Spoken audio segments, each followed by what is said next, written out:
रामधारी सिंह दिनकर द्वारा रचित महाकाव्य रश्मिरथी, जिसे हिंदी साहित्य जगत अनमोल धरोहर के रूप में मानता है। श्री दिनकर जी ने रश्मिरथी की रचना में दानवीर कर्ण के जीवन को हस्तिनापुर के रंगभूमि से लेकर कुरुक्षेत्र के रणभूमि तक बहुत ही सुंदर शब्दों में कलमबद्ध किए हैं। आइए सुनते हैं रश्मिरथी द्वितीय सर्ग भाग 2।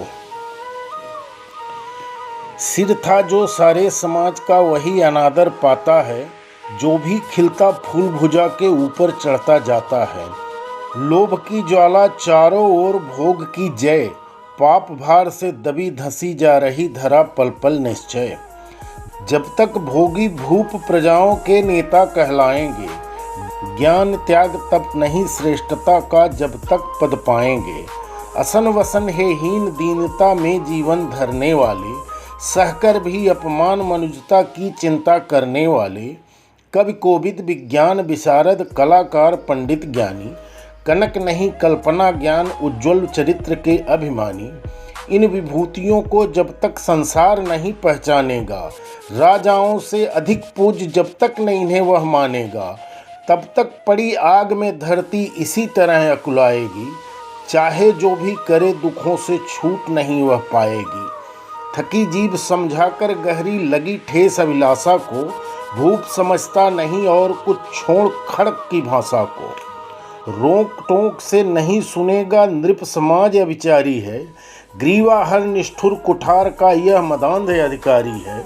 इसीलिए तो मैं कहता हूँ अरे ज्ञानियों खड़क धरो, हर न सका जिसको कोई भी भूखा वह तुम त्रास हरो। नित्य कहा करते हैं गुरुवर खड़क बड़ा भयकारी है, इसे उठाने का जग में हर एक नहीं अधिकारी है। वही उठा सकता है इसको जो कठोर हो कोमल भी, जिसमें हो धीरता वीरता और तपस्या का बल भी। वीर वही है जो कि शत्रु पर जब भी खड़क उठाता है, मानवता के महागुणों की सत्ता भूल न जाता है। सीमित जो रख सके खड़क को, पास उसी के आने दो। विप्र जाति के सिवा किसी को मत तलवार उठाने दो। जब जब मैं सर चाप उठाकर करतब कुछ दिखलाता हूँ, सुनकर आशीर्वाद देव का धन्य धन्य हो जाता हूँ। जियो जियो ऐ वत्स तीर तुमने कैसा यह मारा है, दहक उठा बन उधर इधर फूटी निर्झर की धारा है।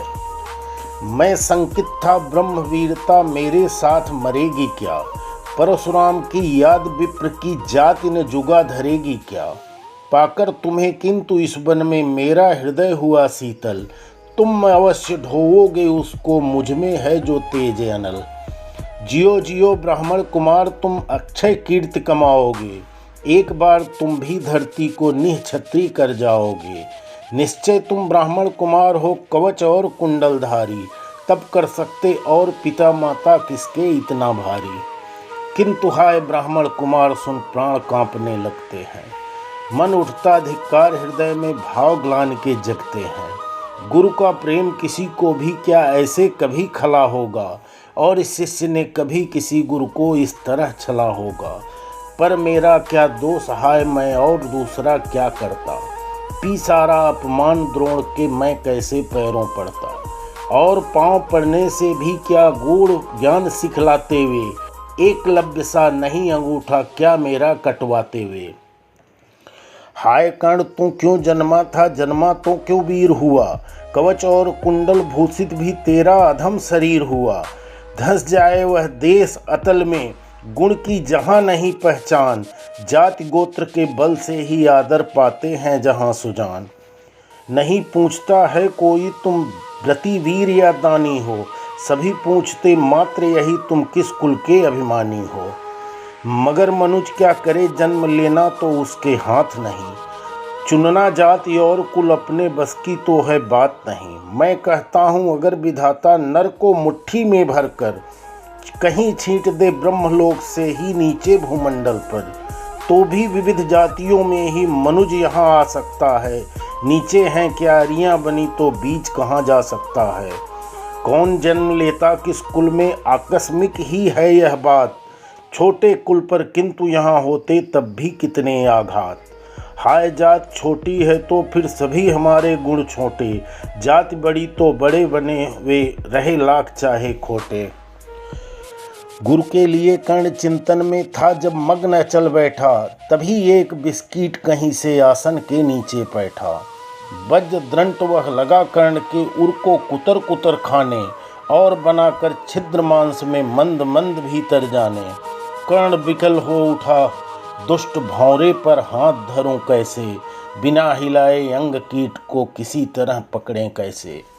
पर भीतर उस धसे कीट तक हाथ नहीं जा सकता था, बिना उठाए पांव शत्रु को कर्ण नहीं पा सकता था।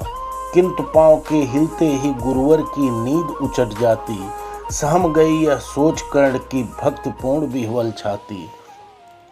सोचा उसने अतः कीट यह पिए रक्त पीने दूंगा, गुरु की कच्ची नींद तोड़ने का पर पाप नहीं लूंगा।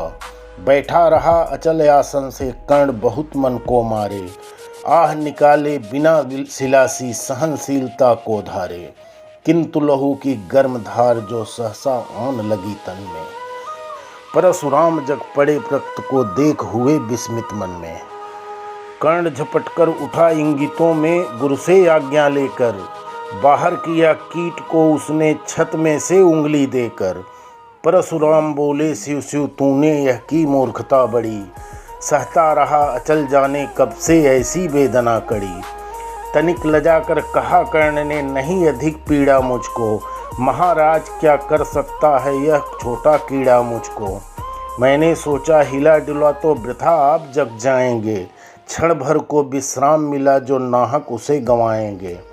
निश्चल बैठा रहा सोच यह कीट अभी उड़ जाएगा, छोटा सा यह जीव मुझे कितना पीड़ा पहुंचाएगा। यह तो भीतर धंसता ही गया और मुझे हैरान किया, लज्जित हूँ इसलिए कि सब कुछ स्वयं आपने देख लिया। परशुराम गंभीर हो गए सोच न जाने क्या मन में, फिर सहसा क्रोधाग्नि भयानक भभक उठी उनके तन में। दांत पीस आंखें तरेर कर बोले कौन छली है तू, ब्राह्मण है या और किसी अभिजन का पुत्र बलि है तू। सहनशीलता को अपना कर ब्राह्मण कभी न जीता है, किसी लक्ष्य के लिए नहीं अपमान हलाहल पीता है।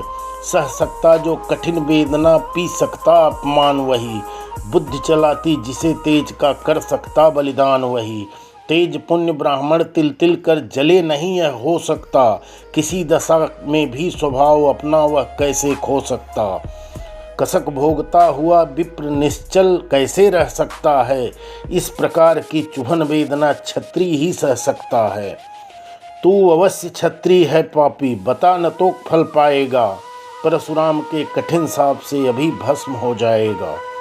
क्षमा क्षमा हे देव दया में गिरा कर्ण गुरु के पद पर, मुख विवर्ण हो गया अंग कांपने लगे भय से थर थर।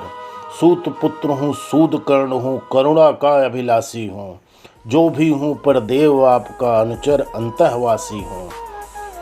छली नहीं मैं हाय किंतु छलका ही तो यह काम हुआ, आया था विद्या संचय को किंतु व्यर्थ बदनाम हुआ।